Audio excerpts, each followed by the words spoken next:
jaw-dropping moment yesterday. Have you ever had those moments where you're reading your book, doing your thing, and then everything shifts? I'm reading the book, The Ruthless Elimination of Hurry by John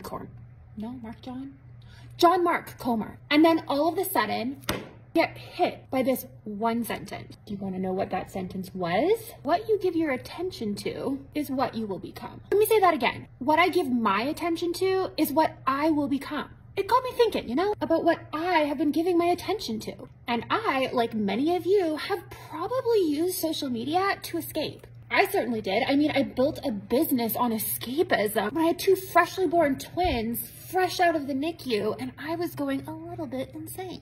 Use my business on social media as an escape effort for that 10 minutes to myself when my babies were asleep and I could have some adult interaction. But that was 7 years ago. Here I am still scrolling every single night, giving my attention to something that truly doesn't need me around. And it got me thinking, if I'm giving that much time away, social media every single day, scrolling because I'm escaping my present circumstances, what am I becoming? Less content, caught in comparison, never enough, questioning who I am as a mom, as a wife, homemaker, as a business person. And you know where that got me? Lacking the confidence in what God has called me to do. And so then rather than showing up in the spaces that I am supposed to show up in, I would shrink back and make myself small. I'd just keep consuming what I was consuming, reinforcing how I was feeling about myself.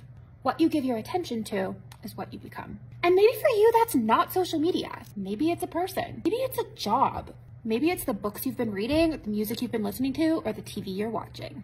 Any of these things make you walk away feeling less than, you know it's time to evaluate. Where could I be placing my time and attention so that I become the best version of myself? The answer's pretty simple.